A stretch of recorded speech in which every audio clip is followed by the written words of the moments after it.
This conference will now be recorded.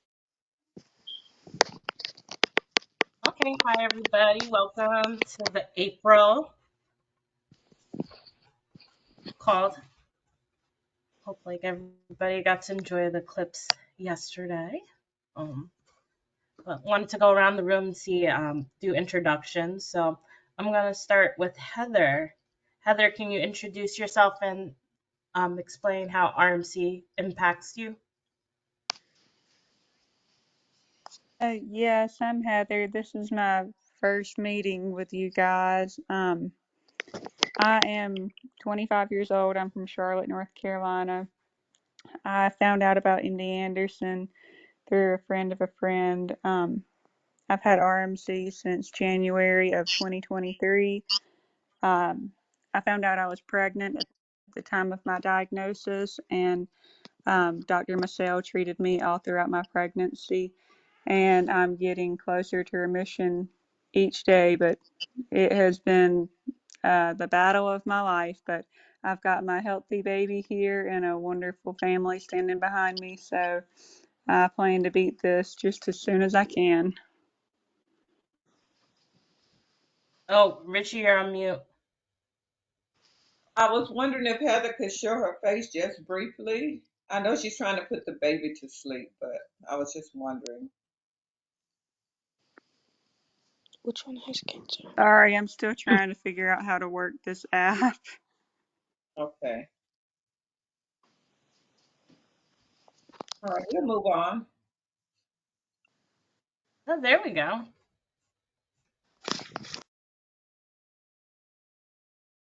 There we can see Heather now.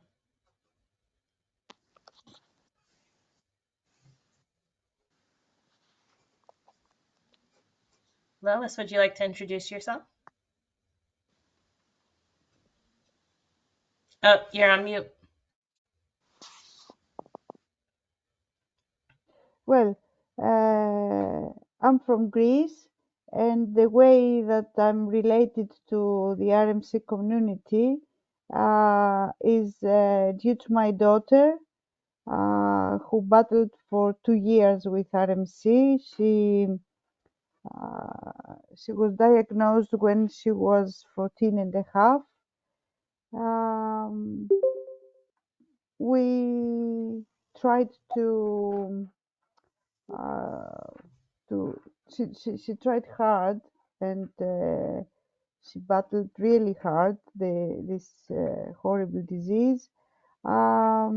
She had a lot of ups and downs during the treatments. We conducted, of course, Dr. Mzawel. We found out about MD Anderson and Professor Tanir and Professor Mzawel from Cora and Richie. Um, Unfortunately, my daughter passed away in April 2022 after battling for almost 26 months. Um, this is that was the first recorded case in Greece, so we've got a long way until we raise awareness and make more and more people realize the existence of this disease. Uh, because Greece is a country that has the sickle cell trait in many people, but unfortunately, this outcome is not known. I mean, this turnout is not known, and Professor Zawel believed that um, there might be more people who got affected by this disease, but they never came to a diagnosis because it's spreading very quickly. And if it's not properly diagnosed, you cannot treat it properly. So a lot more people might have been affected by that. For the time being, just my daughter is the, let's say, the official recorded case, and maybe one more case that is known. Uh, at the moment we are trying to educate people. We don't do many things right now. I mean, for the time being, but we are planning to do more things related to awareness and making people more aware of the consequences of having sickle cell trait and what they should do, let's say, to maybe prevent from developing this disease. Um, that's all for me. If you want to ask anything, Thank you, Lois. yeah, you're welcome. Scooter, would you like to introduce yourself? Hello, everybody. I'm L Voice Scooter McCain. Um, I'm 43 years old, and I was diagnosed with RMC in August of 2022, and I just been fighting it ever since.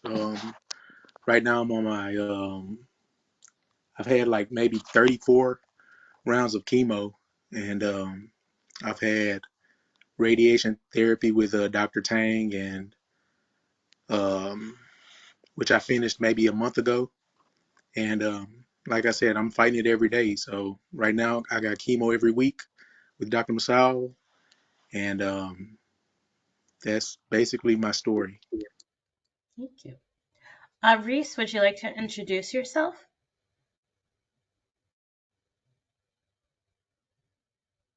Oh, can't hear you right now. Still don't hear you. I see that you're not on mute, but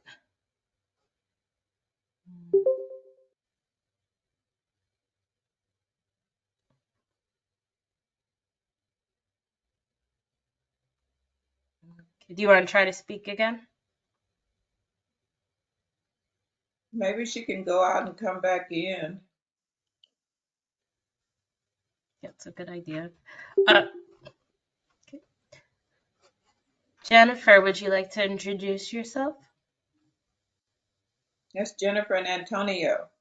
So it's me, my mom. My mom's Jennifer. My name's Antonio. I was diagnosed in January. January this year, with the RMC. So I've been doing chemo, every 3 weeks now at Dana-Farber. I just went to Texas at MD Anderson and met with Dr. Masul. So, hoping to have him coordinate my treatment a little bit better and everything. Um, yeah, we've just been fighting it, trying to spread more awareness. I've had 3 chemo treatments so far, so my third one. So, yeah.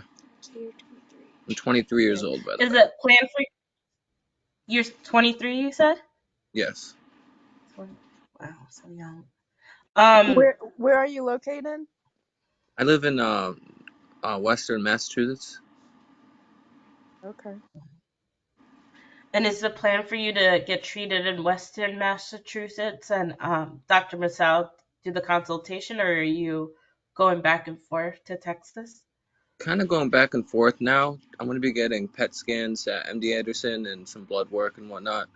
And he's going to be, I think, yeah, consultating my treatment, sort of. But I'm going to be mainly just going to Dana-Farber Okay. in Boston, Massachusetts. But yeah, just because it's a lot closer, it's hard to travel. And he's gonna monitor. But yeah, he's going to monitor the treatment and everything. But he's been a big help ever Okay. since meeting him. Yeah, definitely. I could tell he knows what he's Yeah, doing. if you have any if you have any more trips going back and forth, I have like some resources I can share on like just different organizations that help with funding for like travel and for lodging Okay. as well if you share your email. Next trip is May Um 5th.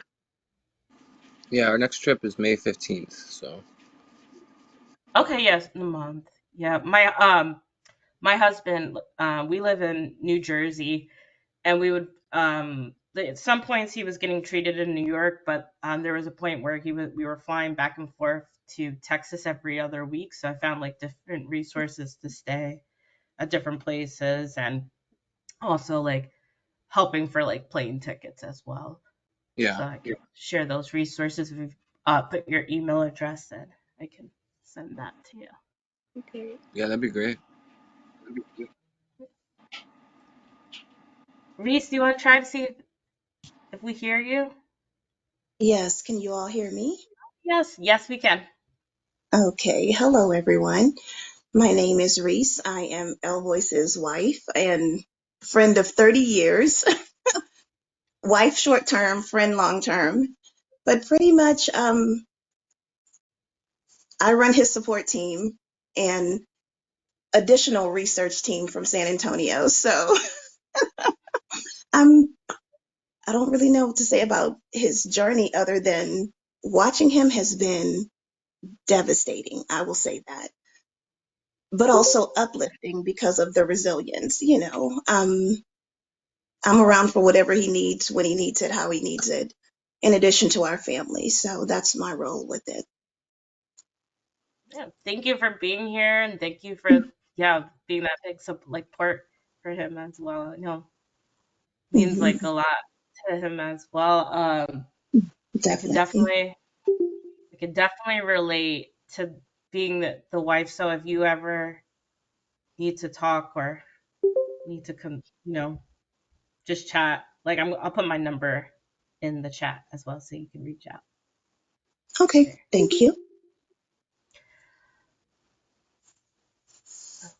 Okay. Hi, Dr. Tang.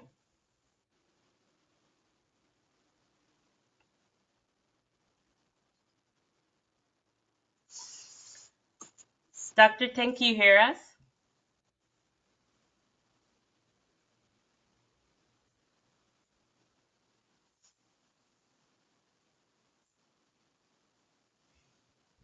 Hello, can anybody hear Hi. me? Yes, we can hear you. Can you hear us? Oh, but I can't hear anybody. Shoot. Let me see.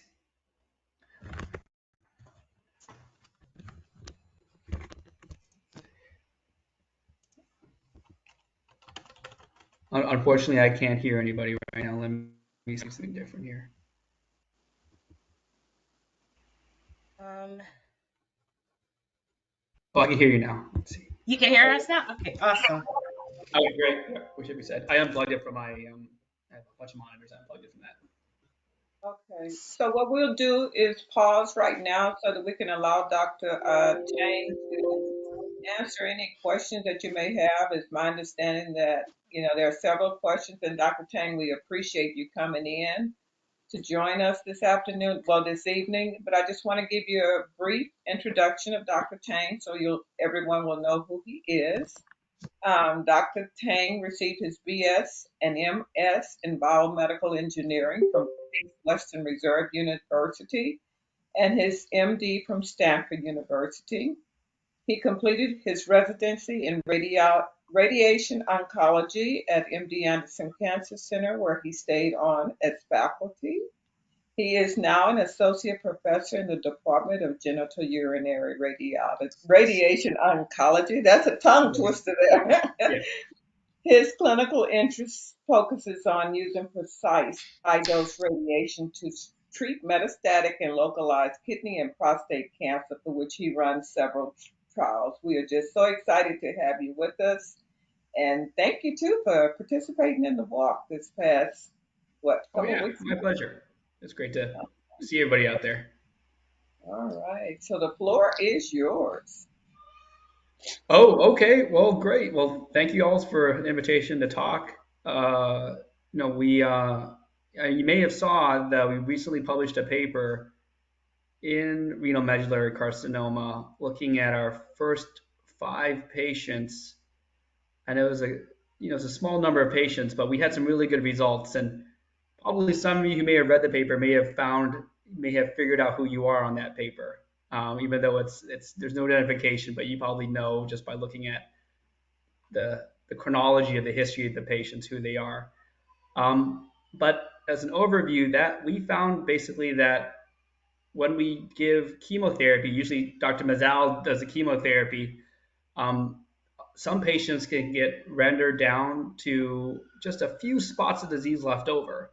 And for some reason, they're a little different than the other spots, which are sterilized with the chemotherapy.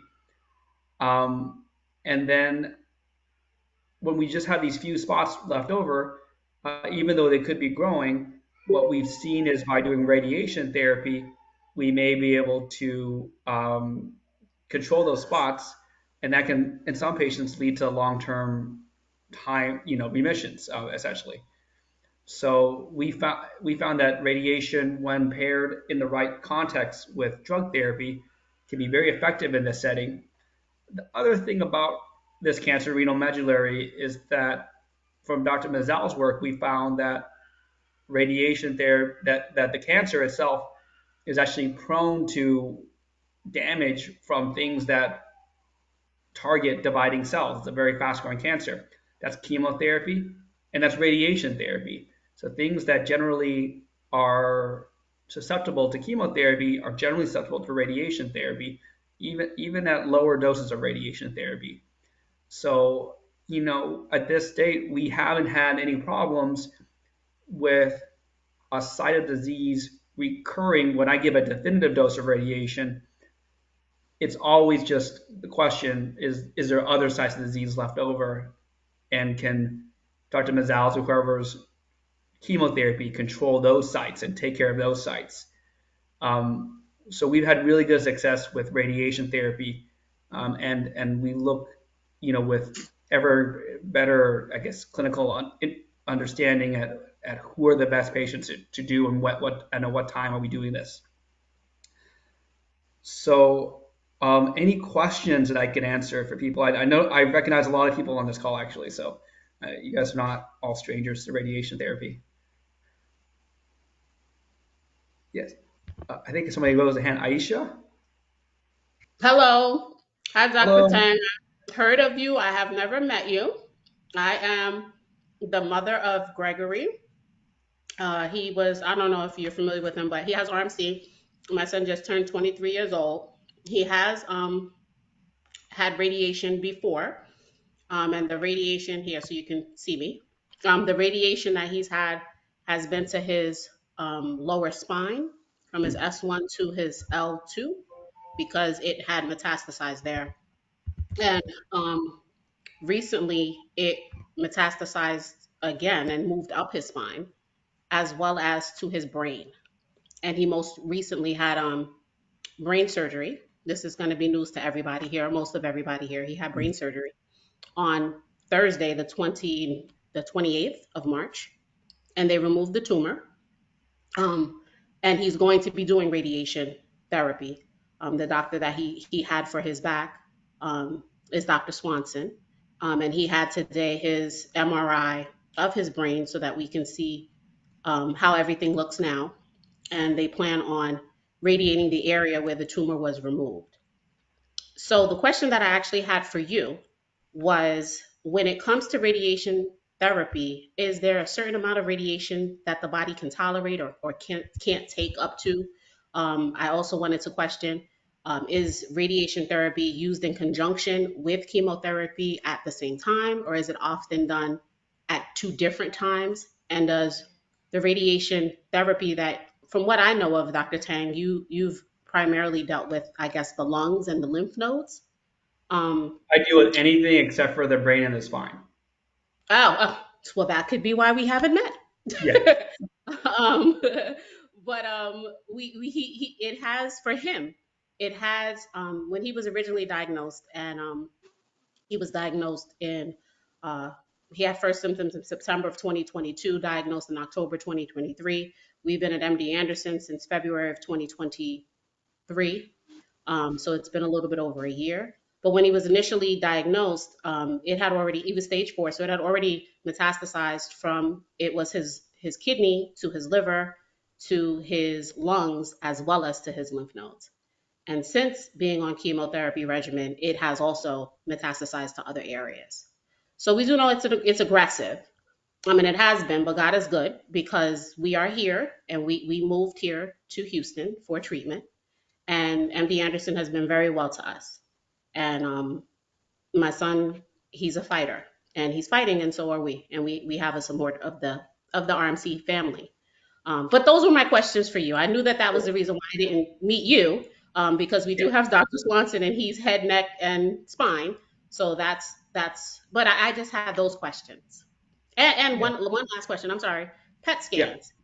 Some people have them and others have not. My son has never had a PET scan, and I just wanted to get your opinion on PET scans and how does that work in conjunction with radiation and getting accurate. I know that you use MRIs, but how does PET scans or do PET scans play a role when it comes to radiation therapy and chemotherapy together?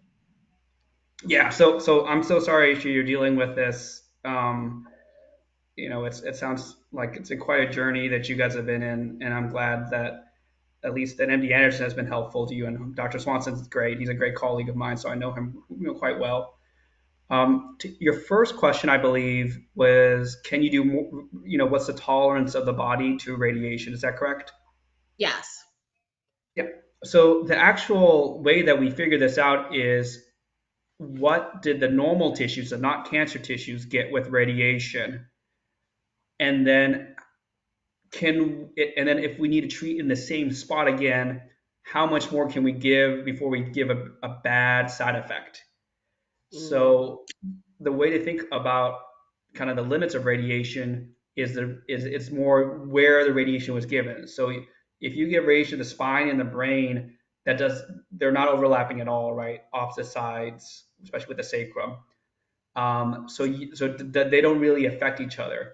But if you're to the sacrum and then you have to go to the L5 spine or like a lymph node, then that may be a problem depending on the location because you have the same bowel, the same nerves, or other structures in the area, and they have a memory for radiation. So even if you give radiation years apart from each other, remember the radiation. So you cannot kind of do the same amount of radiation the second time around. okay. So does that answer your question, Aisha, for the radiation tolerance? Yeah, no, that definitely clarified it. And you did it very simply. So thank you for that. Of course, of course. And your second question was, Well, I had so many. yeah, no worries. And I was just really just putting them out there. So yeah, one was the radiation as far as the tolerance. PET scans. I did want to. How does because I know with the radiation with what Gregory has had, and for those who aren't familiar with the radiation, normally they have to do an MRI, and then they have a simulation, and the simulation basically, and you can. Well, maybe why don't you explain Yeah, what oh, the no, that's process fine, is? yeah. So the MRI is what we use for the brain and the spine. Okay. If you were to do somewhere else in the body, we would a lot of times use a CT scan. Okay. Yeah.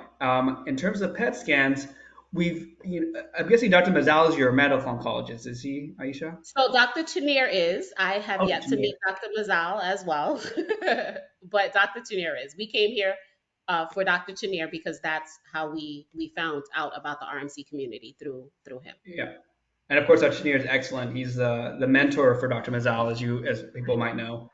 Yes. Um, so we just started using PET scans recently, and that's really to ferret out kind of the residual sites of disease, so that we can figure out when to give the radiation as kind of the last push to get rid of all the disease that we can see.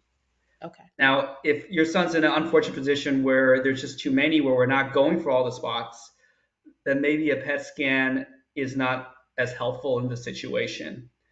And also in places like the brain, the brain uses a lot of sugar, so it's actually very bright on a PET scan.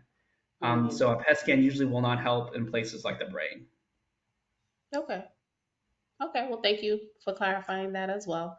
I know I had another one, but I forgot what it is. I'm sure it's There gonna come was one in back. the middle, I remember, but I I can't know remember there either. was one in the middle. If anybody chimed in and remember, then please let us know. But if it comes back to me, Took Dr. notes. Chang, I will Yeah, definitely chime back in. But of thank course, you. no problem. And thank you for all the work that you're doing. I haven't met you, but I've heard wonderful things about you. Oh, well, So thank you thank for you that. for Yeah, helping our RNC community. it's my pleasure. Malik raised her hand. Yeah, I have a question, Oh, his hand. Sorry. kind of similar to Aisha's question. I did have radiation, and quite a bit of places. But more particularly, what I'm focused on is a radiation injury. I had radiation on, I believe it was my sacral spine, that were like months later it caused an injury. I have like nerve damage, where like my left leg has become weak, and my Mm. right leg is pretty much like completely numb. Like I'm able to, like, it has the strength and everything, but like, for example, how I found out my leg was numb, I went to get a pedicure, and for people who know, like when you get a pedicure, like they put your foot in like hot water, and I didn't, when I put my foot in, I couldn't feel that it was hot at all. But when I put my left foot in, it was like way too hot for me, and I didn't even realize that until my left foot went in the water. But yeah, my question is there anything that you know of in regard to like your profession with patients that have any type of radiation injury that has affected their nerves and like mobility or anything like that? Yeah. So yeah, I'm sorry you had that problem, Alec. Can I ask, was it done here or was it done somewhere else, or not that it matters, but No, I'm in Toronto. I live in Canada. I was done at Princess Margaret. okay, okay. So it's there's always two components of injury to the nerve. Number one is the cancer, and number two is the therapy, like the radiation or even the chemotherapy. Now, if you had symptoms of nerve damage, or that is through compression by your cancer, nerves don't heal very well. In general, they're not like a fast dividing tissue. So sometimes, if you've had damage from something else and it was sustained for a little while from the cancer, sometimes it doesn't heal from that. Now, in your case, did the nerve damage happen months after the radiation? Yeah. Okay, so it's probably unlikely to be the cancer then. Um, yeah, so I'm sorry you had it happen. There are ways. Nerves are generally funny things because they sometimes heal well and find new ways to get around things over time, and sometimes they don't because they're not really fast dividing. You can There are medications one can take potentially if you have any pain from the nerves. I'm not sure. Are you having any pain from your nerves? I was, but I am on medication currently that helps with like managing the pain from my nerves. Okay. So it sounds like they got that resolved. In terms of things to make your healing better, it's an area of active investigation. There's no unfortunate, um, you know, definite solution. Things that can be there's a lot of things that we consider potentially. High pressure oxygen chambers may help in healing, but in nerves, it's really tricky. So that's unclear whether that's helpful.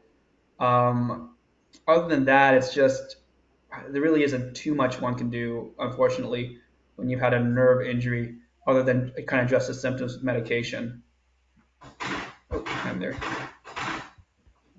Yeah, that's the same that my radiation oncologist suggested doing going into a hyperbaric chamber, but unfortunately, I have a node that's in the pleural space of my lungs, and the doctor that does the hyperbaric chamber said that it would be very dangerous and high risk of um, pneumothorax if I was to go into the hyperbaric chamber. So the doctor that does the hyperbaric chamber said until that's resolved, I can't go Yeah. into that. I can't go in. Yeah, it's tough. Yeah, you don't want to hurt yourself by going to hyperbaric oxygen chamber because it's not the. Hey, go. Sorry, my kids run around and yeah. So sorry, Ma. Like that. I think you're me and your rat on are the kind of same wavelength, and I'm sorry you're dealing with this. I mean, it is what it is at this point. I mean, I have had some pretty good news in the last month or so, and then so aside from like the nerve damage and trying to um, figure out what I'm gonna do about my like mobility and such. It's the only thing that was really on my mind with having you here. Yeah, yeah, no, and maybe other things like physical therapy could be helpful if it's about mobility. And I'm sure Yeah, you'll probably I have come been to some. doing I have been doing physical therapy as well. It has helped with my balance, but I've recently plateaued regarding to like the strength in my leg. It did help for a little bit, but I do have to continue to try and get better results. But um, it's more so just plateaued out and haven't been able to get any stronger with my left leg. I see. Okay, well, best of luck. Thank you.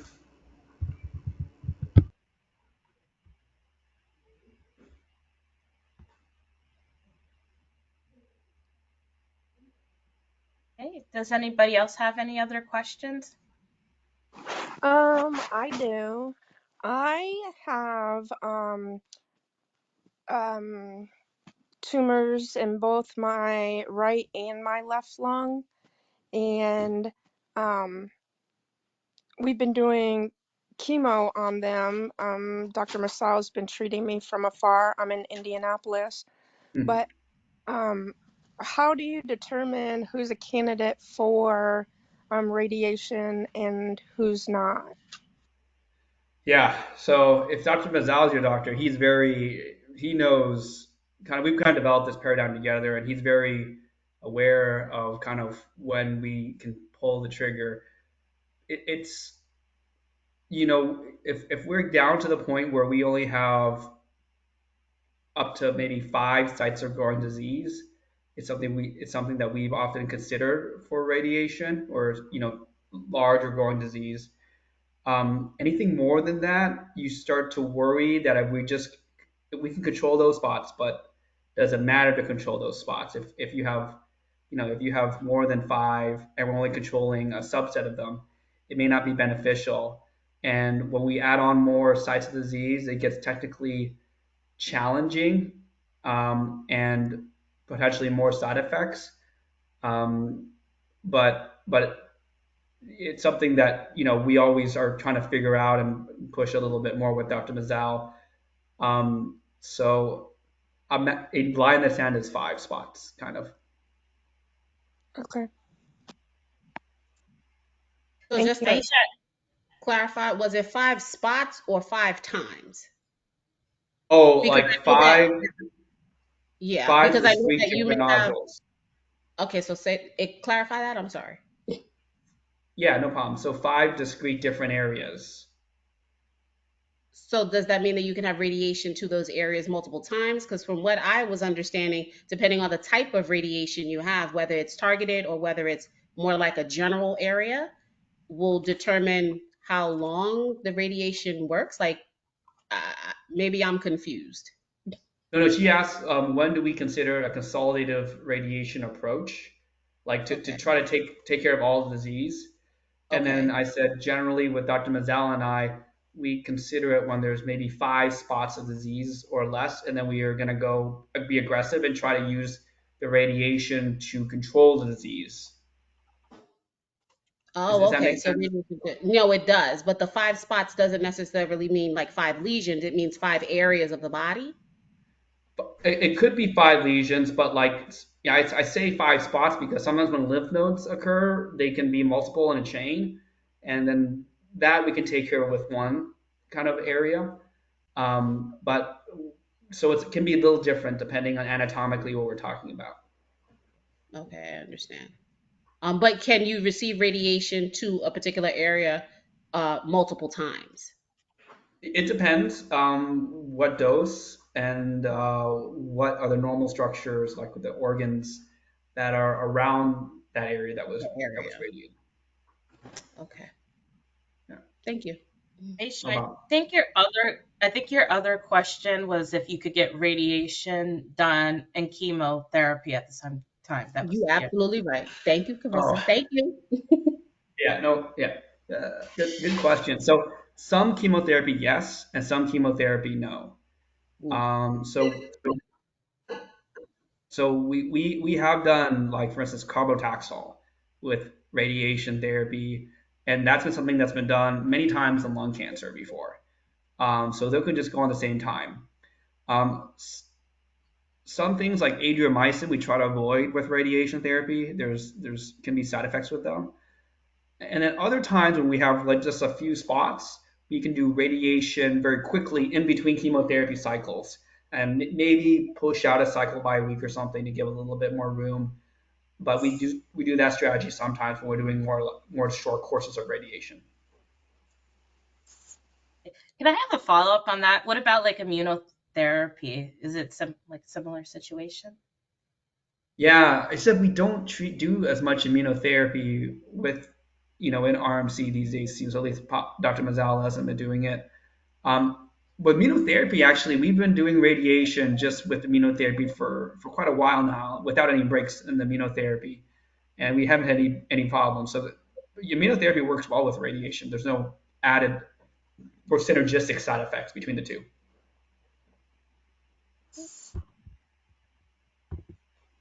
All right. I think I saw another hand up before.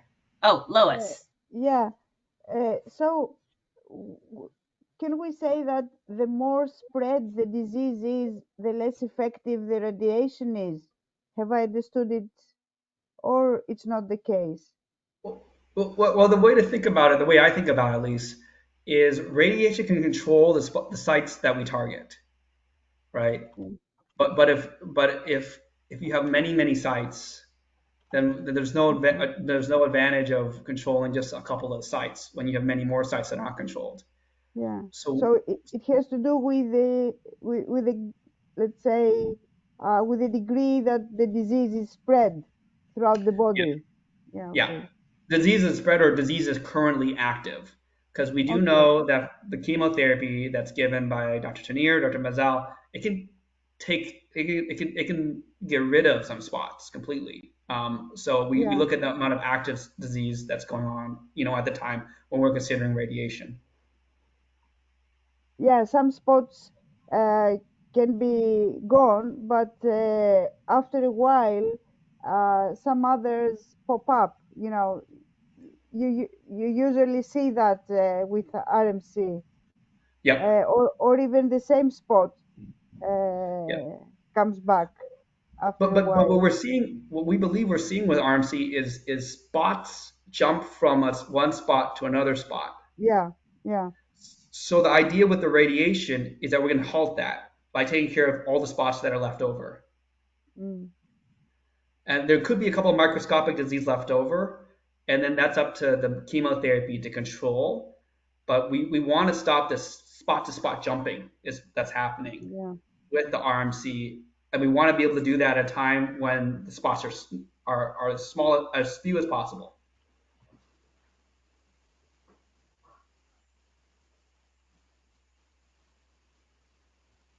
yeah. Thank you. Yeah, no problem.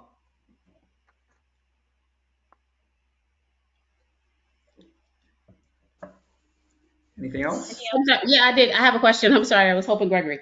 Um, in reference to what you stated as far as sorry, Gregory, as far as the controlling the areas and the jumping from place to place, because with RMC it seems like that's just what it does. It's aggressive and then it goes everywhere or other places. So, what's the approach? Do you use the radiation to stop it from spreading, or do you try to use the radiation to basically go to the areas where the chemotherapy is not effective?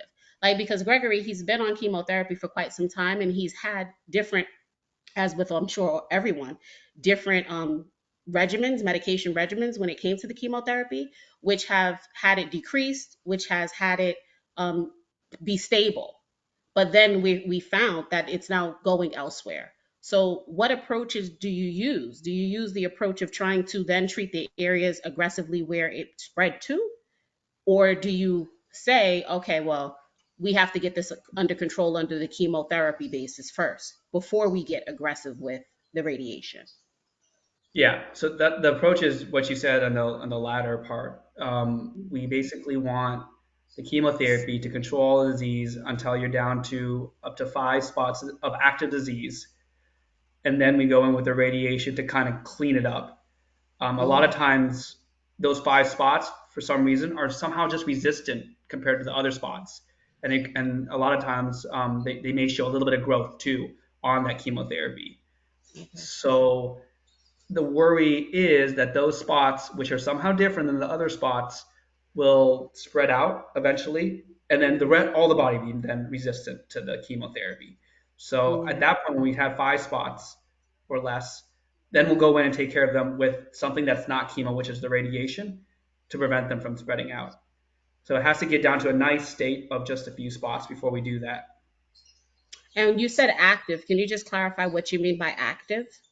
Yeah, so it's not really exact. It's a good question. It's not really in RMC well defined what that means, but active means usually you can see it on the imaging, and there's some evidence that either through enhancement or uptake of the PET, there's some evidence that it's not just a dead, leftover arm, piece of, metastasis. Like for instance, in bone, it's very often that you're just seeing the residual damage from the cancer in the bone. So you may not, that's a little hard to tell what's active versus not, because you're not seeing the actual cancer, you're seeing the effects of the cancer on the bone. Mm-hmm. So it's a little bit of a judgment call. But if things are continuously shrinking or small and just look like a little bit of scar tissue, that's generally not considered active. Okay. Thank you for clarifying that. Yeah.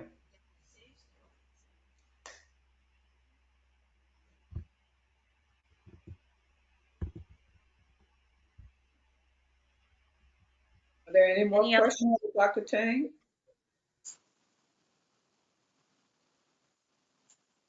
Well, Dr. Tang, we appreciate you popping in this evening. You're welcome to stay as long as you would like, but I know you got the kiddos in the back to get them to Yeah. bed. So we really appreciate you taking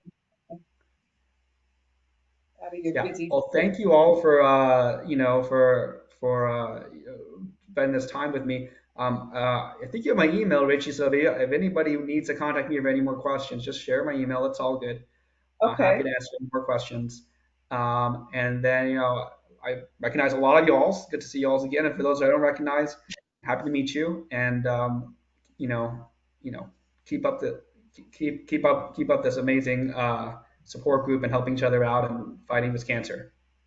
Yes. Thank you Yeah. for coming, and thank you for sharing. All We right, appreciate I'll take it. care. Bye. Thank you. Hey, Thank we you. Bye. appreciate Thank I you. do have one quick question. He's gone. I Oh was going yeah. to ask him. I was going to ask him what was his time in the run. Oh, Dr. Tang, I don't think he wasn't first, second, nor third. I don't know. I'll find out and see if he knows. Maybe I can text him.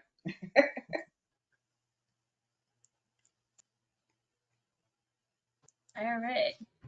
Let's continue with our introductions. Pam, do you want to introduce yourself? Sure. I was diagnosed with RMC February of 2023. I am on my second round of radiation and second round of chemo currently. I'm in Houston for treatment. And yeah, I mean, their MD Anderson's been great. They know what, I mean, they know what they're doing, so. Let's see, we have Lucy. Do you want to introduce yourself?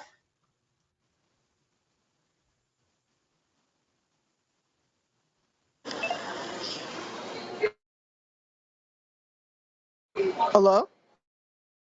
Hello. Can you hear us? Hello? Hey, Lucy. Can you hear us? Hi, it's Dylan. Oh, Dylan. Hi, Dylan. Hi, Dylan. I'm sorry. Yeah, I can hear you. Hi, hi. Do you want to I introduce yourself, Dylan?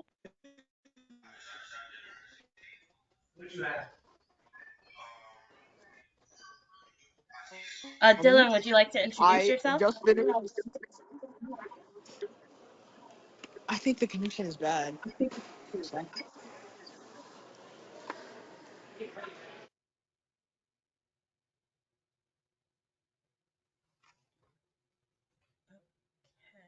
So I think we'll go back.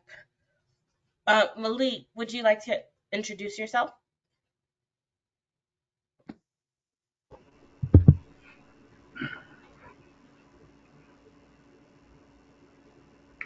Yeah. Hi everyone. It's been a while since I've been been back in the meeting with the meeting group. It's just been a bit of a roller coaster the last 2 or 3 months, I would say. I got a port in.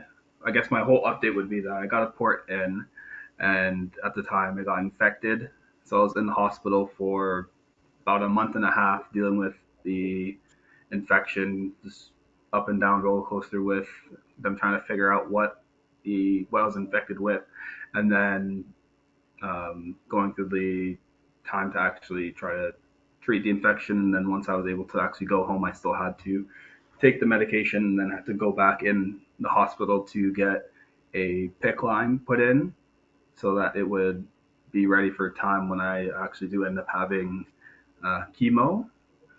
And then once I did start back, which was, I would say, a couple, 3 weeks ago, I would say, yeah. Um, Usually, I'm not able to make it through to the third week of chemo. My regimen is supposed to be in 1 month. It's supposed to be 3 weeks on, 1 week off. Usually, I'm not able to make it to the third week. The symptoms just become too much for me to handle the third week, or my blood um, my white blood cells are too low for me to do the third week. It's usually just one or the other. But I guess the time in the hospital off of chemo um, was somewhat helpful because I actually was able to do the third week this time. And I did have my most recent scan for both CT and bone scan. Everything was stable. And then with some of the mats on my lungs and liver, some shrank and then others were stable. So no new growth, no new spreading. So yeah, it's been a little bit of a roller coaster, but definitely on the up right now. That's pretty much my update, and it is nice to see you guys all again. Yeah, it's great to see you too. Yeah, definitely a roller coaster, but happy to hear no new growth. That's always amazing news. Yeah. Julia, do you want to introduce yourself? Is that me? Yes. Okay, I couldn't hear you say my name. And my name is Julia Hayes, and I'm in Indianapolis, Indiana. And I was diagnosed in October of 2022. And so I've been fighting RMC here in Indianapolis for a little over a year and a half. And I just recently, just last weekend or the weekend before actually, went down to Houston to meet Dr. Masal in person. And that was a treat. Also got to do the walk. I got to do the walk, um, which was amazing.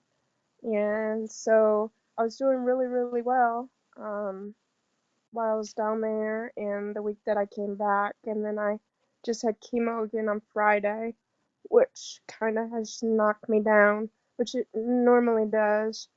Um, my cough that I had, it went away for a while, um, but it's back. So um, when we look at my labs, my CA, my 125, has gone down. So that's good.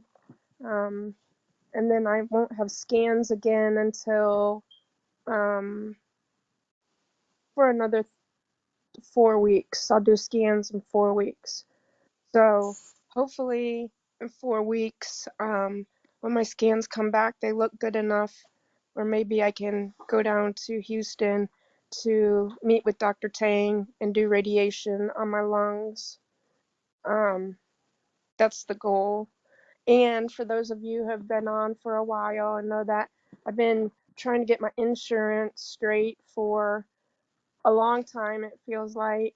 I finally got the last signatures that I needed to get a single case agreement.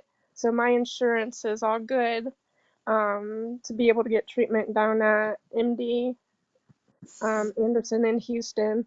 So we're really excited about that. Like that was my major goal, and we've achieved that. So um, I just feel like it's go time for us, or for me and my family, and um, yeah, I'm looking forward to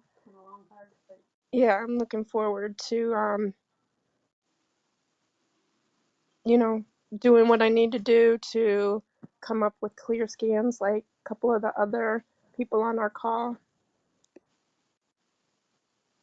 You know, Amazing. That's such great news, Julia. When do you start treatment at MD Anderson? I'm not, well, Dr. Masal, he's already watching, and he gives my oncologist here um, the instructions as far as what to do and what I'm on that new drug, which we think is working. Um, and I think right now I'm the only person, according to Dr. Masal, I'm the only one on it, which is the SASI. I call it SASI. I think it's SASI Tunamab or something. Um, I'm still on that, so we're going to continue doing that until it shows that the cancer has found its way around. So we're looking at probably in about 4 weeks, possibly going down to Houston to start the radiation with Dr. Tang. So yeah, Awesome. Do you plan on moving here, Julia, or are you just gonna go back and forth? Because I know a lot of people go back and forth. yeah, I'm just planning on going back and forth because of my kids. I have 3 kids, so I can't just uproot them and move down there exactly. Now, if it's need to be after a long period of time where it's just too much of me going back and forth, then we'll consider that. But right now, I'll go back and forth and leave the kids planted where they are. Makes sense. Okay, that's good though. With the insurance, definitely good. So congratulations on that. Yeah, thank you. Yeah, yeah, big thing. Yeah, and Julia, if you have any questions on just the traveling or like staying at different places, I put my phone number in there. I think I sent you the email, like just on the main things. But if you want like just go and like get on a call on particular questions. Okay, I hope my secretary, Ron, will take care of that. Okay. Okay. Awesome. So definitely, my number is in the chat. But uh, I I don't know how. Ronald. I think for a year or 2 years, Carlos and I went back and forth to Texas like every other week at one point. Uh-huh. So definitely have like experience on that. Was able to get a lot of those plane tickets covered by like one of these organizations. So can Who did definitely. go through for those flights? Did you go through corporate flights? No, it was I'm blanking on the name. I'll find it in a second. But it was like a different organization. They gave like vouchers for Southwest for us.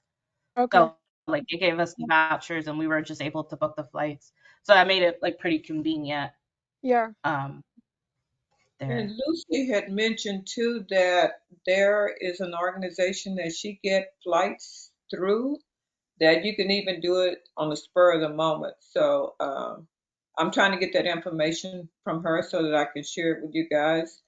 And Yeah. then Clarissa too, if you could check the website and make sure all those organizations are listed because we do have the resources on the website at Okay. chrisjohnsonfoundation.org, but it may be that we're missing some. Okay. Um, you also want to check the Lazarus Foundation. I'm just pulling up Yeah, it's on the Lazarus. website too, Lazarus, Is and that there, on your website? yes, it's Yeah. up there, and it's for active clinical trials. So, So you may want to check. They will provide money they're supposed to provide money for travel and accommodation.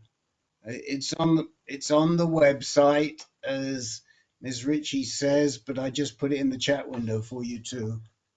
Okay. Let us know how you do with them because we're a little circumspect about them, but they should support For you on this. for them, I think like you have to have like start the treatment, and then they kind of like do a debit, like they give you like a debit afterwards, so it's more of like a reimbursement Yeah, for the Lazarus. it is, Carissa. I used Lazarus, so it's really a reimbursement of travel that you already paid for. So they'll give you like a debit card or something like that. But you also have to be in active clinical trial. Well, And I put the place for the flight, so it was PALS, so I put the link for that as well. Hey, Mr. West, did you get that? Yes, I did, Miss Hayes. All right, thank you. I love it. How much do you pay? How much do you pay your secretary, Miss Hayes? He's pretty cheap, but the work isn't, you know. All right, Julia, be nice. The work is what? Work. It's not consistent work, thank goodness, right? You can't count on the hours. Is that what you're trying to tell us? Yes. Okay. Well, don't forget to give him a bonus if we have success in the trial. Will do. Okay.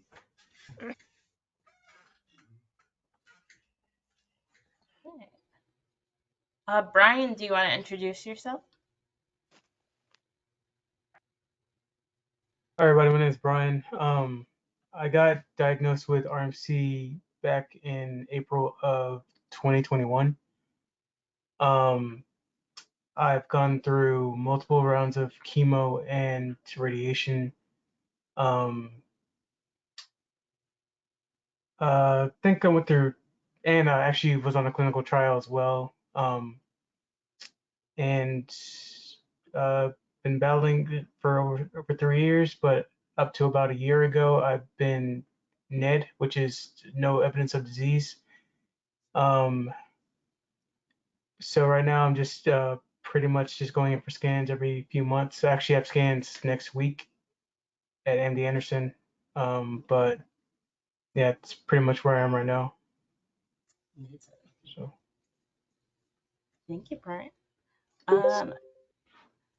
Aisha, do you want to introduce yourself? I ain't think I needed an introduction after I done said what was going on, but yes, I can. So I am Aisha. My son is Gregory. You saw him briefly earlier when we were driving in the car.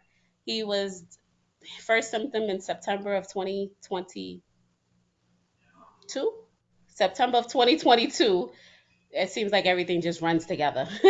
September of 2022, and he was officially diagnosed with the biopsy results in October of 2022. Uh, when he was diagnosed, it was stage 4. It was in 4 places: liver, lungs, lymph nodes, as well as his kidney. We were at MSK. We're from New York. We were at MSK for treatment. From then up until September of 2020, not September, excuse me, February 2023, when we came to Houston and for Dr. Chenier. He's had several different chemotherapy treatments from uh, paclitaxel, protein bound, non protein bound, carboplatin. He's had gemcitabine. He's had doxorubicin. He's had Velcade. He's had a lot of different therapies. We recently got approved for SASI, which through the insurance company. So he's due to begin that treatment next week. Good. We're scheduled for Tuesday, um, which we'll see what happens because he did have, like I said, he did have some metastasis and it metastasized initially to his lower spine. And that we found out about a day before Thanksgiving in 2023. And he had radiation treatment, 10 treatments of radiation in December, and he completed that right before Christmas. There was great results as far as physically how he was feeling. And we had some scans after that, and he had a PE in January of this year. And we had scans based upon the PE, which shows that it had metastasized further up the spine. And there was no radiation done at that moment. But recently, um, he had some symptoms where during the treatment he was on for Velcade, he would get nauseous, he wouldn't be able to eat a lot, and sometimes he would vomit, but that would be controlled with either the Zofran, and then we had another type of medicine. It's called clomazine. It's with a C, but that was working better. And we didn't have any real symptoms other than that. And then Gregory, he was on his break from treatment and he started experiencing nausea that wasn't able to be controlled. And he also experienced throwing up. And he had a headache one night, Tuesday evening. He said he had a headache. And that entire evening, he couldn't keep anything down. And then Wednesday, he had a headache as well.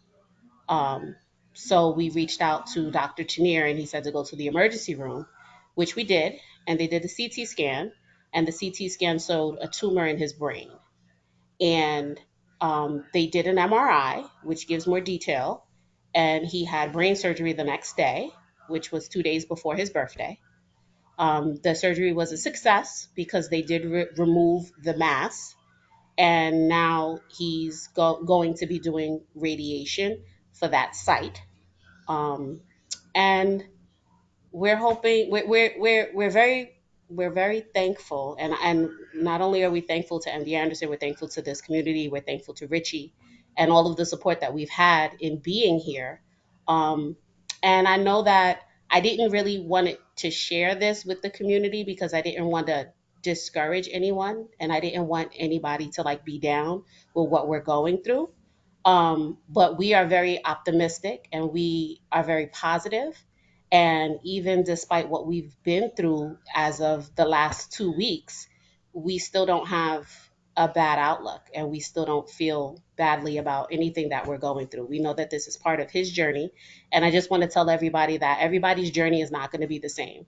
And everybody's, so I don't want you to think badly about what Gregory is going through, what I'm going through, because we're going through it and we're handling it, and we know that we're at the right place to be, and we have the right doctors, and we ultimately it's God, and God is in control of everything, and God, He knows everything. And one thing, people were worried about me because everything happened so quickly, but what I can say is I had a peace that was given from God about what the surgery was going to be and how things are going to go. And I don't have any worry and I don't have any anxiety. So I feel like that comes from God. So I just encourage, we're encouraged. And today we got to see Pam. We got to see four Did he people tell you today. he was trying to make dinner Oh plans? no, He yes, was like, he we're did. going to the Warwick. I was like, no, it's the support group tonight, Gregory. We can't She go. surely did. She surely did. So first, I have to say Pam looks good. She really, really looks good because she's waving, and I'm like, who is this woman waving at us? Because I didn't even recognize her, but she looks very good. And let me tell you how God works. Lucy is in town, and Lucy is the parent of Dylan, and Dylan's father was also in town because they came for their stuff, and we were able to meet them at the hospital. And we had made plans to meet them outside of the hospital, but it didn't work out. And we met them inside the hospital, and it was beautiful. And we went to our appointments, and then we decided the first time we took the shuttle. We've never taken the shuttle at MD Anderson, but we decided we're going to take the shuttle. So we take the shuttle, and we're coming from the radiation treatment, and we just decided let's get off at Mays Clinic because it's less people. And sure enough, we get off the shuttle, and who sees us? is Pam. And Pam is waving, and she is absolutely right. He Gregory is looks like, so good. we're I gonna get wouldn't the have report. believed you. I would not have believed you when you said he had brain surgery. He looks so good today. So Yes. good. Yes. So Gregory is strong. Gregory looks healthy. If you look at him, and sometimes he said he like I have to remind him like, dude, you had surgery. Like you're not because the scar is his incision is in the back of his head. It's nowhere where he can see. The symptoms that he had and the part of the brain in which the tumor was at was in an area that controls his balance as well as his coordination. So that already started to get back, and the issue that he's experiencing now is of the pain is not based upon his head, but is based upon the metastasis to his spine. So I even say, like I said, throughout all of this, God is good and God is in control of everything. And we saw Pam, Pam saw us. And yes, Gregory had already decided we were going to go to the Warwick and get something to eat. And he was, of course, saying, all right, Pam, let's go. And Pam was like, no, we have this meeting. And Gregory's like, we gonna be on the meeting, but we going to get something to eat. And sure enough, we did. So not only did we see Lucy and Dylan and Dylan's father, like her husband, we got to see them and spend some time with them, which was great. We've wanted to spend some time with Pam since she's been here, but then we were dealing with everything we dealt with. But we still were able to see Pam, which was great. And Gregory now is up. He's had a good day. He's been up all day. And that is something that, with RMC rarely happens. But he has some good days. And when he has good days like this, we embrace it and we celebrate it. And whatever he wants to do, that's what we do. So that's why we was at the Warwick having dinner. But he was able to also be on the call, which is something that he usually has. I'm usually on the call, but he's usually asleep. So it was good. We had a good day. So yes, I please continue to pray for us as we pray for everybody here.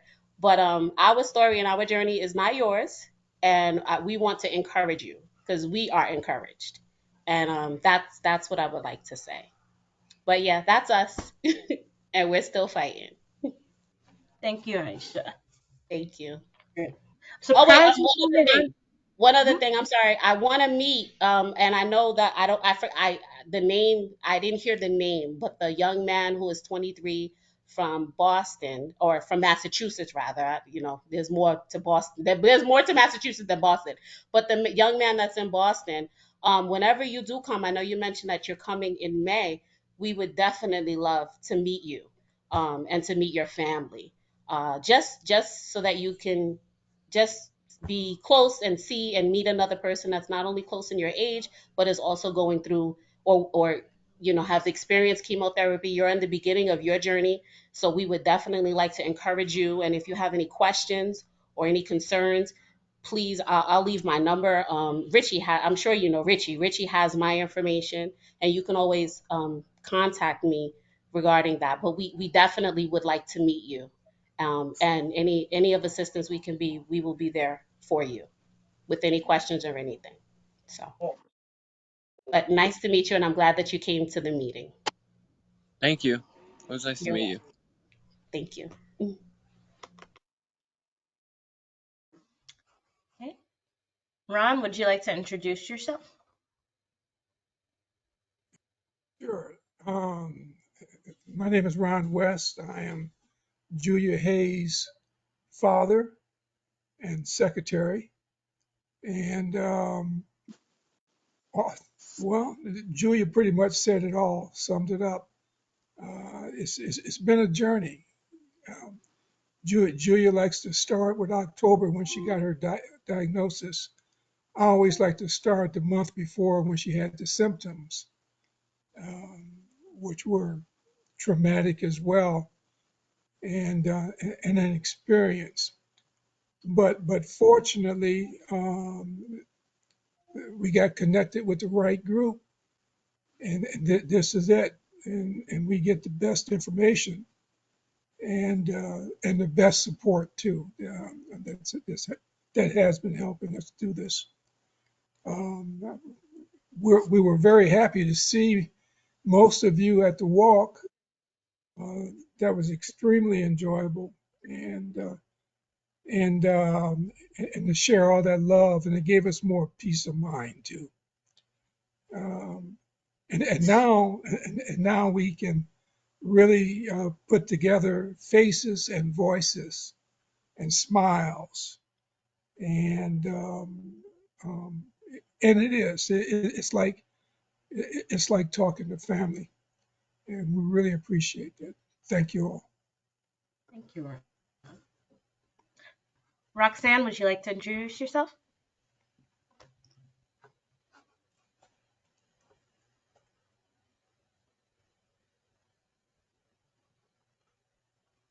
Roxanne, are you talking? We don't hear you.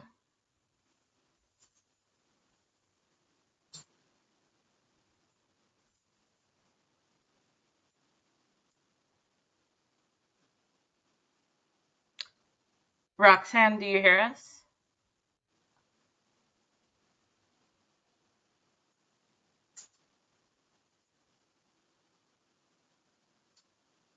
Okay. Roxanne, maybe coming in and back might be helpful um, for us to hear you.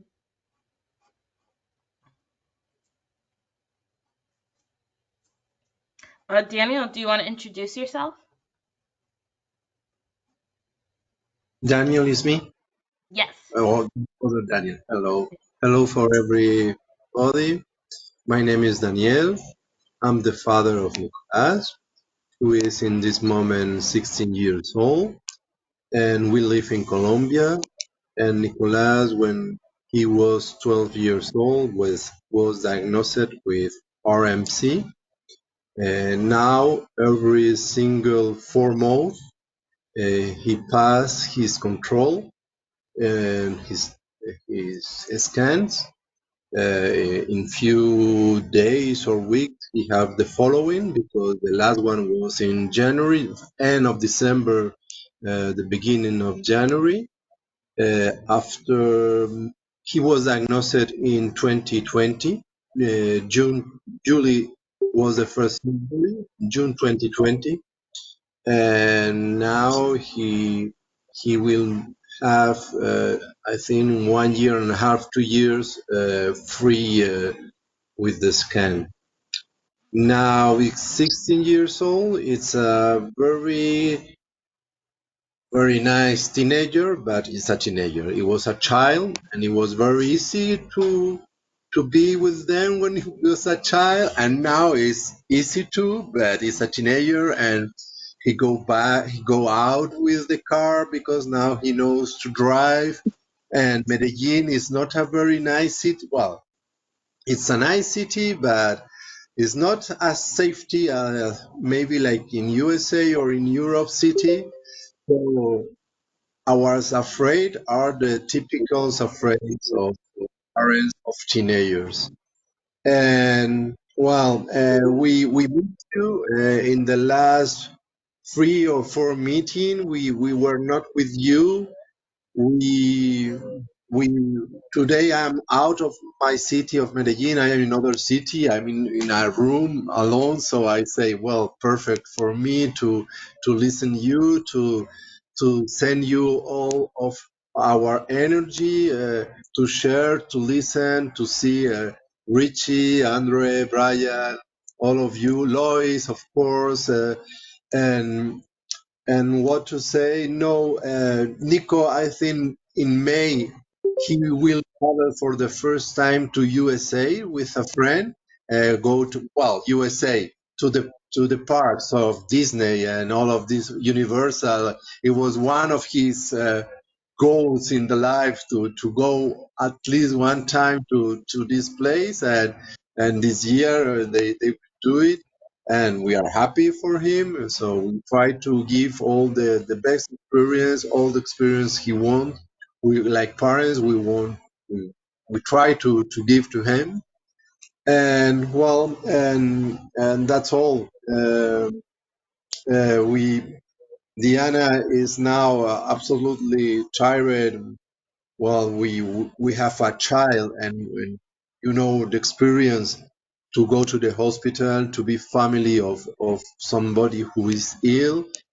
Our mothers are the same with different cancer, and the mother of Diana now have a cancer in brain, and she has metastases, we return back to the history that we know is different because it's our parents, is the law of the life to be with the parents, to be with your son or your daughter is, I think, is different. It's harder than to see your parents. But anyway, we must to be there. So for the people who don't know the history of Nicolas, Richie in the webpage and Richie in the Chris Johnson Foundation is there. I think there are 2 or 3 posts about Nico. It's for the moment it's fine. It's okay. We were in a hospital, Colombian hospital, with contact with with Dr. Masawel, and well, all the treatment Richie can share with you. But it's all give you energy to come back to this family and to say hello and all our love for you. Thank you. Thank you, Tanya. Roxanne, do you want to try? See if we hear you. Oh no, still can't hear. Oh. She needs to select the right microphone, Carissa. I don't, Roxanne, I think you may not have You, if you selected go the to, right microphone in the settings. yeah, go to settings, and then it should pop up with audio, and you can put computer, and then on the microphones, there should be a microphones and a speaker tab. I'd say play around with either of those and see what works. Can't hear you. Yeah, mine on the microphone says communications microphone, and then under my speaker it says speakers communication speakers. Maybe toggle it off and toggle it back on. The other thing is leave that on and just call in on your Yeah, you telephone. can dial in. Maybe dialing in. Thanks, Could we put Aisha, in the for chat helping. maybe the dial-in information?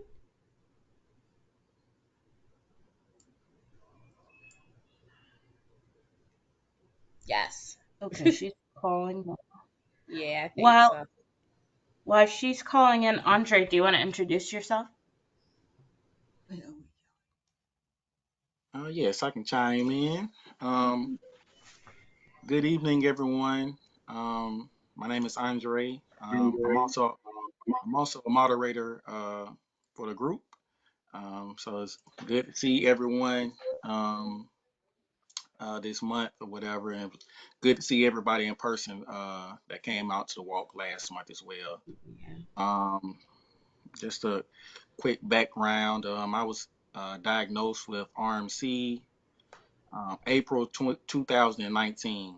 So yeah, about 5 years ago. So I'm coming around on my 5 year mark, which Yay. which definitely is a blessing. Um, from 4 months, my initial prognosis to 5 years. So I'm steady going strong. I went through several different chemo regimens, therapy, radiation with Dr. Tang. So I had my ups and downs, throughout my journey as well. Um, the some regimens work better than others. Sometimes the cancer became resistant on certain scans, but um, just tried to continue to stay positive and rely on my faith, which brought me to the point I am now. So um, now I get a scan once a year. Uh, Other than that, enjoy my military retirement here. So it's good to see uh, everyone this evening.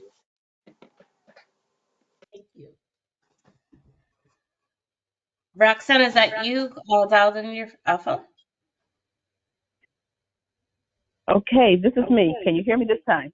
Yes, we can hear you now. Okay. I just want to commend everyone that is here, and I'm praying for all of you all. Unfortunately, I lost my son last week to RMC. The first person to reach out and send condolences was Richie Johnson, and it made such a big difference. I knew nothing about the community. He done this for 3 years, strong fight, but unfortunately he didn't make it. But I do want to pray for everyone here, and I just needed to be somewhere where I could hear other stories that were a little bit more positive than mine.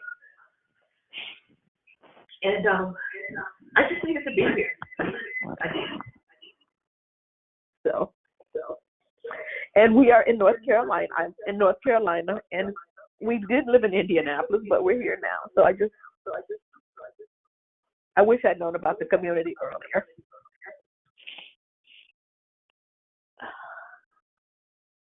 Thank you, Roxanne, for being here.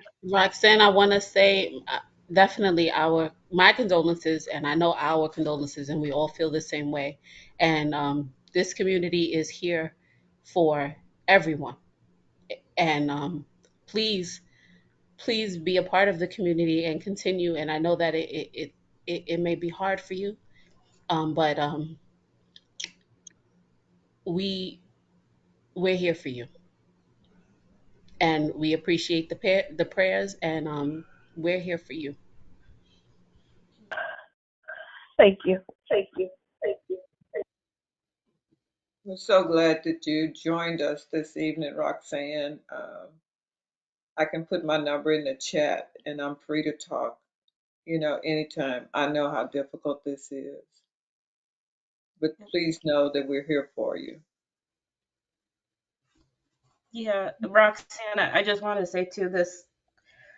I'm glad you're here now too, and just to let you know the support group is here for you as well. It's part like not after I know my husband passed away like 4 years ago, and I know around this time is always tough for me because he passed away on April 28th, and I know Richie has always been there for me. She was actually in the hospital when my husband passed away. And I don't know where I would be with without her support.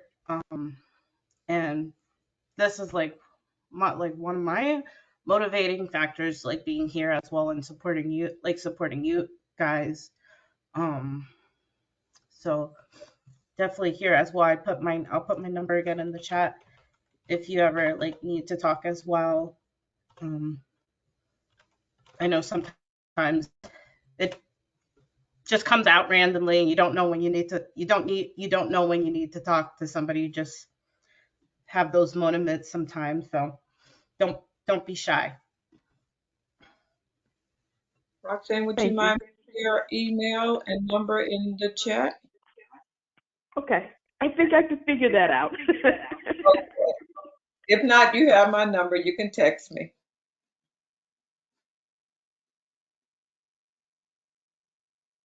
So I just also wanted to say, Gregory and I, as y'all know, we missed the walk, and that was because he wasn't feeling well. It wasn't our intention to do so, but he just really wasn't feeling well. And I guess it was because of what was going on in his body.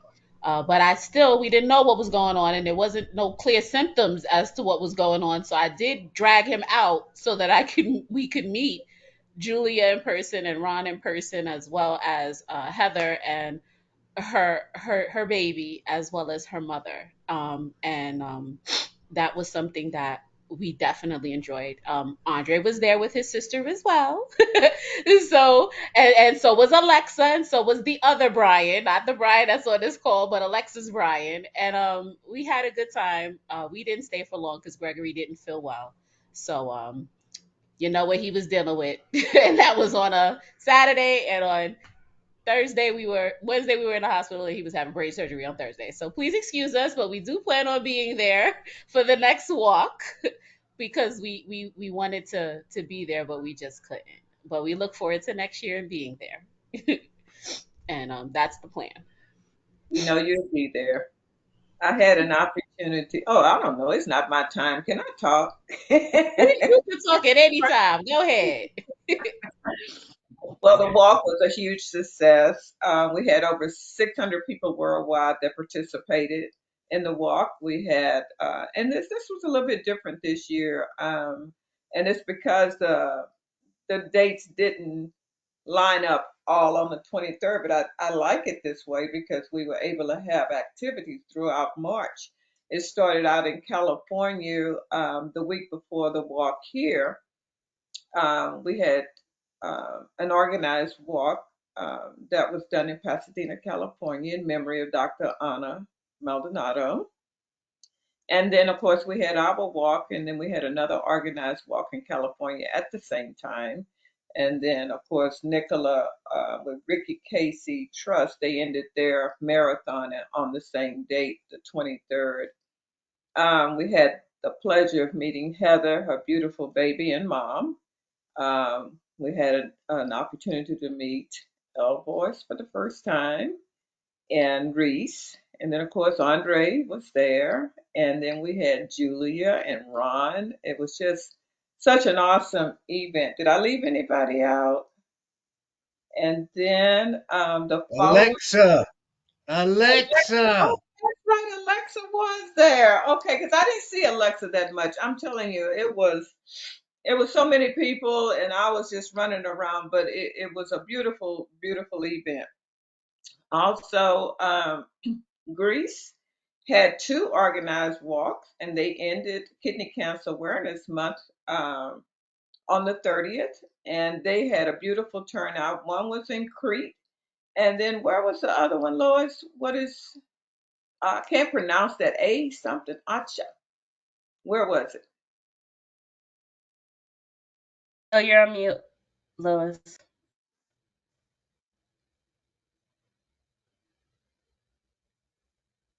I still can't hear you. It was. It was. I can't pronounce it anyway. If I had it in front of me. Um, But anyway, the walks were just beautiful. They did an awesome job. Maria, Lois' sister-in-law, organized the one in Crete, and then they had a children's group that participated, in memory of Panina. So it was just well done.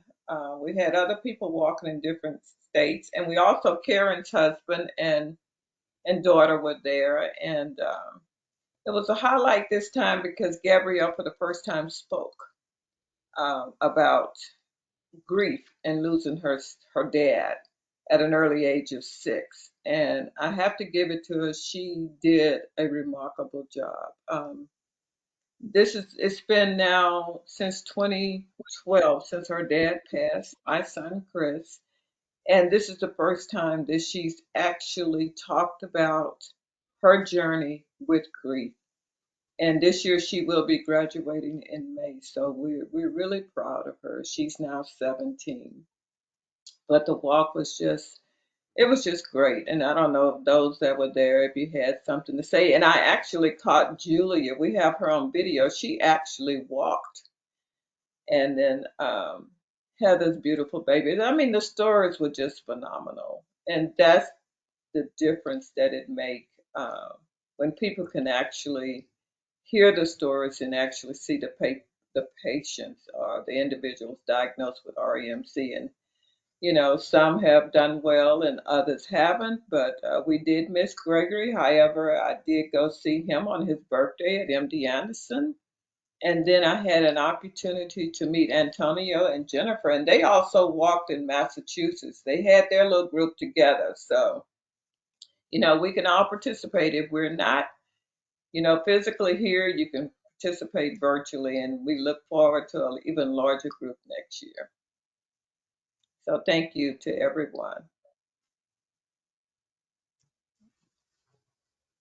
And I have a 6:20 flight to catch in the morning. Yeah, I wanted to say, Richie, he loved the cake. So thank you. Yes, Richie and Grandpa James came and visit us for Gregory's birthday. We were in the hospital on Saturday. His birthday was March 30th, and he turned 23 years old. So thank you, Richie. And he loved the cake.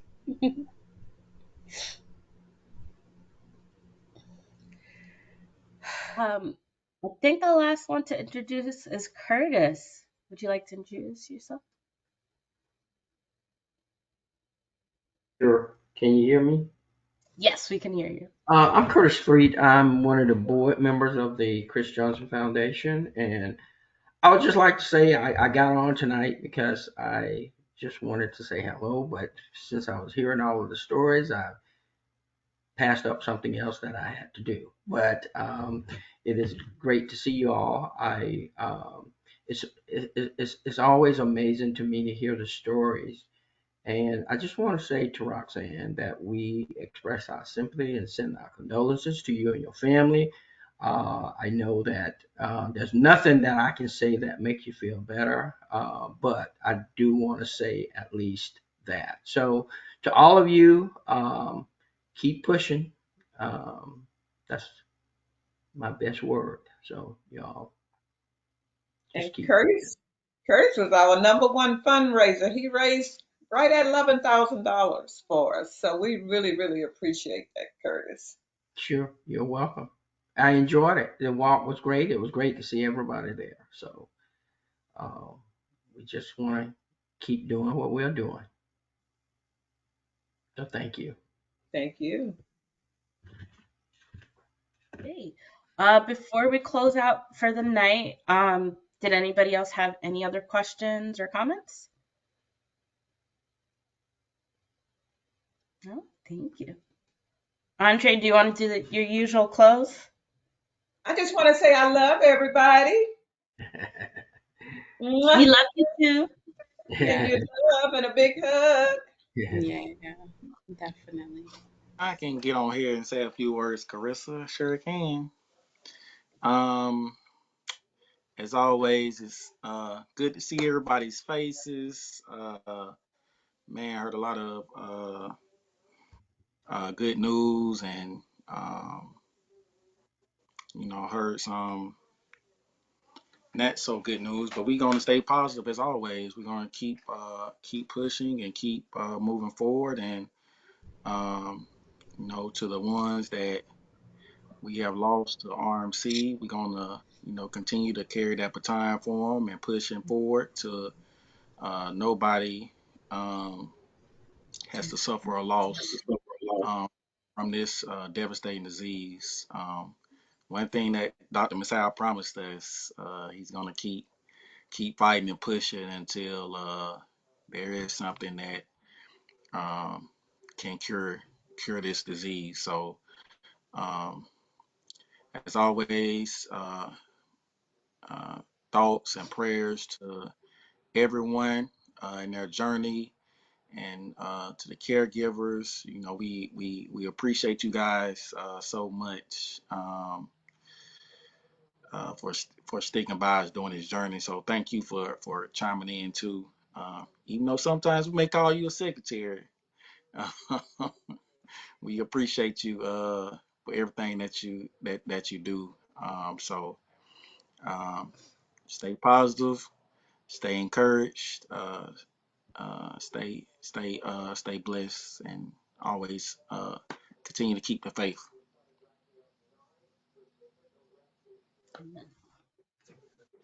And I just wanted, I know Roxanne didn't mention the name of her son, but is it Caleb? Caleb? Is that how you pronounce it? Khalid? Yes, Khalid. Khalid Fuller. Okay, and he was what, And he's 20, 28. 28? Yes. So you guys, please just keep her and her family lifted in prayer. It's a small world because one of our good friends also knew Carmen, and we've gotten several donations in memory of Khalid. I am the world. Khalid. The lead. Okay, I'm gonna have to spell it out because I'm gonna have to. I'm an old lady. Okay, but please know we're here with you, and Chris has him up in heaven. I know. I know. It doesn't ease the pain, but my heart goes out to you. Thank you. Thank all of you all.